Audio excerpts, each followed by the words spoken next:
जय सनातन, जय भारत। आज एक बार फिर से एक बहुत महत्वपूर्ण मुद्दे पर बात करने के लिए मैं उपस्थित हुआ और महत्वपूर्ण मुद्दा ये है कि आज 10 तारीख है, इलेक्शन के रिज़ल्ट आउट हो चुके हैं और उन इलेक्शन के रिज़ल्ट में निश्चित रूप से मुझे लगता है कि अगर राजनीति में आप ज़रा सी भी रुचि रखते हैं तो उसके रिज़ल्ट आपको पता ही होंगे। चलिए इस पे हम एक मनोवैज्ञानिक की तरह चर्चा करें। उससे पहले मैं निवेदन करता हूं कि चैनल को सब्सक्राइब कर लीजिए। आपके लाइक्स, आपके कमेंट्स हमें ऊर्जा देते हैं, तो अपने लाइक्स, अपने कमेंट्स हमें भेजते रहिए।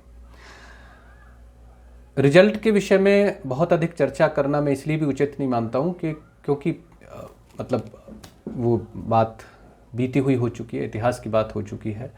कितनी सीटें आईं ये महत्वपूर्ण नहीं है।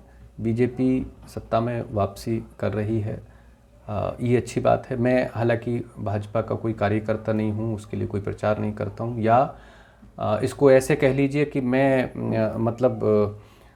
इस तरह से नहीं देखता हूँ, एक राजनीतिक व्यक्ति नहीं हूँ सारी चीज़ों को। लेकिन मैं चूँकि राष्ट्रवादी विचारधारा का व्यक्ति हूँ तो मैं उस पार्टी को सपोर्ट करता हूँ दिल से जो राष्ट्रवाद की बात करती है। और अभी फ़िलहाल का जो एक पूरा सिनेरियो चल रहा है, जो ये पीरियड है, उसमें मुझे और कोई दल उतना मुखर नहीं लगता राष्ट्रवाद के मुद्दे पे जितना कि बीजेपी लगती है। इसलिए कहीं ना कहीं अंदर से मैं उसको सपोर्ट करता हूँ। और जितने भी मेरे मित्र मंडली है, मैं मतलब और ख़ास तौर से मित्र मंडली के मैक्सिमम लोग सपोर्ट करते हैं। कोई ऐसा व्यक्ति है जो कहीं थोड़ा बहुत विरोधाभास रखता है तो हम कोशिश करते हैं उसको कन्विंस करने की कि बीजेपी देश के लिए ज़रूरी क्यों है इस वक्त। ये खैर अलग मैटर है कि मतलब अपने अपने अलग तरह के विचार सब लोगों के हो सकते हैं, किसी को पसंद है किसी को नहीं, वो उस पर तो ज़्यादा कुछ नहीं कह सकते। अपनी अपनी राजनीतिक समझ होती है लोगों की। मेरी कुछ और है, आपकी कुछ और है, किसी और तीसरे व्यक्ति की कुछ और हो सकती है। ये कोई बहुत महत्वपूर्ण मुद्दा नहीं है। अपनी अपनी समझ के अनुसार लोग अपना अपना मत रखते हैं, अपने अपने मत के अनुसार पार्टियां चुनते हैं और उन पार्टियों को फिर सपोर्ट भी करते हैं, वोट भी करते हैं और खुश भी होते हैं अपने पसंद की सरकार आए। तो मैं भी थोड़ी सी, मुझे भी खुशी है कि चलो इस बहाने से आज मतलब अंदर से एक ऊर्जा प्राप्त हुई कि बीजेपी फिर 5 साल के लिए उत्तर प्रदेश में, चूँकि मैं रहता हूँ उत्तर प्रदेश की सीमाओं में, यहाँ का निवासी हूँ, मेरा जन्म यहाँ पे हुआ है, तो कहीं ना कहीं मुझे खुशी होती है कि मेरी पसंद की सरकार प्रदेश में फिर से आ रही है। एक थोड़ी सी मैं एक बिंदु पे थोड़ा सा बात करना चाहूँगा कि मेरी उम्मीद थी कि लगभग 300 से ऊपर सीटें भाजपा प्राप्त करेगी, जैसा कि एक मामला लग रहा था। बाकी लोग क्या कहते हैं उस पर मैं ज़्यादा चर्चा नहीं करूँगा, वो अपने अपने मत हो सकते हैं। लेकिन वो 250 से भी कम पे थोड़ा सा मामला सिमट गया। जब तक मैं ये वीडियो बना रहा हूँ उस वक्त तक के न्यूज़ में, अभी रात बाकी है तो हो सकता है कि कुछ और ऊपर नीचे चला जाए, लेकिन बहुत ज़्यादा नहीं जाएगा। इतना कंफर्म हो चुका है कि बीजेपी को बहुत मिल गया है। दूसरा मैं बधाई देना चाहूँगा अपने अखिलेश जी को कि वो अच्छे लड़े। लोकतंत्र के लिए ये अच्छा संकेत है कि उन्होंने 47 से और 100 का आंकड़ा पार किया है, लगभग 100 सीटें वो ले गए हैं और एक विपक्ष के रूप में अपनी बात मजबूती के साथ में कह सकते हैं। और कहीं ना कहीं ये लोकतंत्र के लिए अच्छा संकेत है। और इसमें तो खैर कोई बात नहीं कि वो थोड़े से उनका जो अपना कई चीज़ें थी, एक बीच में कई बार लगा था कि शायद एक बड़ा बदलाव प्रदेश के अंदर आ सकता है, लेकिन वो नहीं आया क्योंकि कई बार अति आत्मविश्वास में भी आदमी कुछ गलत कदम उठा लेता है। उनकी सीटें और बढ़ सकती थी अगर वो जिन्ना गन्ना की लड़ाई पे नहीं आते तो, क्योंकि हिंदुओं को एक तरह से पोलराइज करने में, हिंदुओं को एकीकृत करने में भी विपक्ष का बड़ा हाथ रहा और वो हर बार इलेक्शन में रहता है। वो कहीं ना कहीं चूक कर जाते हैं और हिंदू न चाहते हुए भी फिर मूव कर जाता है कि चलो यार इनसे तो यही ठीक है। तो वो एक परिस्थिति पैदा हो जाती है और वो हुई, इस बार के इलेक्शन में भी हुई। बस एक निवेदन मैं करना चाहूँगा, जो लोग कहीं ना कहीं राष्ट्रवाद की बात करते हैं, हिंदू हित की बात करते हैं, सनातन की बात करते हैं, उनसे एक निवेदन मैं ज़रूर करना चाहूँगा। और वो निवेदन ये है कि आपकी थोड़ी सी निष्क्रियता कहीं 2024 में मतलब भारी पड़ सकती है।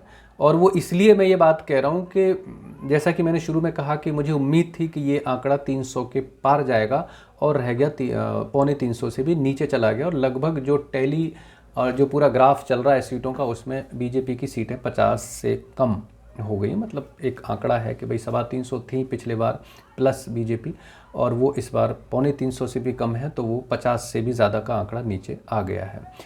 अगर इसी रेशो में मामला चलता रहा तो हो सकता है कि 2027 में जब नेक्स्ट इलेक्शन होंगे तो शायद बीजेपी सत्ता में ना आए।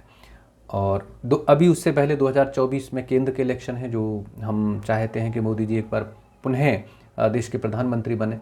तो अगर आपकी यही निष्क्रियता काम करती रही, इसी अनुपात में अगर सीटें कम हुई, तो फिर निश्चित रूप से केंद्र में भी आप ये मान लीजिए कि अगर 272 से 246 भी कम होती हैं तो लोग बहुत मतलब लालायित हैं चेंज करने के लिए। वो मर जाएंगे, मिट जाएंगे, लेकिन फिर वो सत्ता बहुत मुश्किल है। तो मैं निवेदन आपसे ये करना चाहता हूँ कि ये निष्क्रियता आपकी जो है वो भारी पड़ सकती है।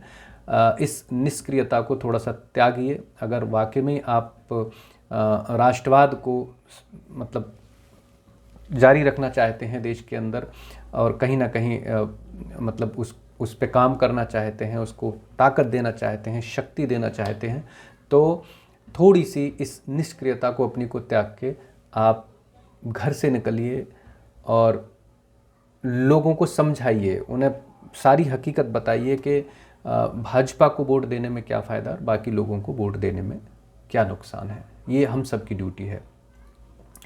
एक पहलू इस इलेक्शन का और है, वो है पंजाब। वहाँ पे आम आदमी पार्टी ने अच्छा किया है, मैं उनको बधाई देना चाहता हूँ, और लोकतंत्र के लिए बहुत अच्छा संकेत इसको मानता हूँ, क्योंकि कांग्रेस चूँकि एक पार्टी के रूप में निष्क्रिय, क्या मतलब अब निष्क्रिय शब्द का प्रयोग करना तो मुझे लगता है कांग्रेस के लिए बेईमानी हो जाएगा, वो मृतप्राय कहना ज़्यादा ठीक रहेगा, वो हो चुके हैं। और इसकी खैर बहुत ज़्यादा परवाह कांग्रेसियों को है नहीं। एक बयान चल रहा था, वो क्या है, सुरजेवाला जी उनका, कि हम निराश हैं, हताश नहीं हैं, और हम फिर नए मतलब कुछ नई प्लानिंग के साथ आएंगे। तो मुझे मतलब ये कहते हुए थोड़ा सा वो लग रहा है कि वो प्लानिंग इस बार आपने क्यों यूज नहीं की, उस नई प्लानिंग को इसी बार ले आते तो इस बार कुछ भला हो जाता। खैर वो अगर हताशा के लेवल तक जाके लड़ना चाहते हैं तो अच्छी बात है, इसमें कोई बुरी बात नहीं, लड़ना चाहिए आदमी को। लेकिन मतलब क्या कहिएगा, ये विश्वव्याप्त है, सब जानते हैं कांग्रेस की हार का कारण। ऐसा नहीं, एक छोटे से बच्चे से भी किसी से पूछोगे तो बता देगा। लेकिन अगर कांग्रेस का शीर्ष नेतृत्व अगर इस पे ध्यान नहीं देना चाहता तो मतलब क्या कह सकते हैं उसको। अच्छी बात यह है कि एक विकल्प के रूप में आम आदमी पार्टी ने वहाँ जगह बना ली है, और लोकतंत्र के लिए अच्छा संकेत है। मैं उम्मीद करता हूँ कि पंजाब में आम आदमी पार्टी और उत्तर प्रदेश में जो बीजेपी को दोबारा से जनाधार मिला है, उसकी रक्षा वो करेंगे और उसका सम्मान करेंगे, उस की हिफाजत की जाएगी अपने काम के द्वारा, जैसा कि प्रॉमिस करके वो लोग आए हैं। निश्चित रूप से मैं खुद चूँकि उत्तर प्रदेश में रहता हूँ, तो मुझे यहाँ कोई विकल्प योगी जी से बेहतर नहीं लगा।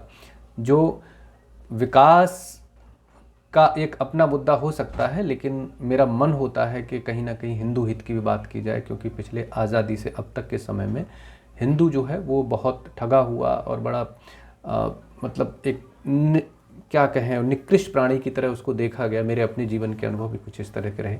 तो मेरी तो मतलब उम्मीद है योगी जी से कि निश्चित रूप से इस पे बेहतर काम होगा। चलिए नेक्स्ट वीडियो में फिर किसी मुद्दे पे हम बात करेंगे, और मैं सभी उन कार्यकर्ताओं को भाजपा के और जितने भी लोग जिन्होंने वोट किया है उन सभी को बधाई देना चाहता हूं कि आपके हौसले की ये जीत है। ठीक है, सीटें थोड़ी कम है, कोई बात नहीं। तो बार बार फिर एक ही बात कहता हूं कि और थोड़े से आपके हौसले की ज़रूरत है। अपने विचार, अपना आशीर्वाद हमें दीजिए, चैनल को सब्सक्राइब कीजिए, आपके लाइक्स, आपके कमेंट्स हम तक पहुँचें, थोड़ी सी ऊर्जा मिलती है। चलिए नेक्स्ट वीडियो में फिर मुलाकात होती है, तब तक के लिए जय सनातन, जय भारत।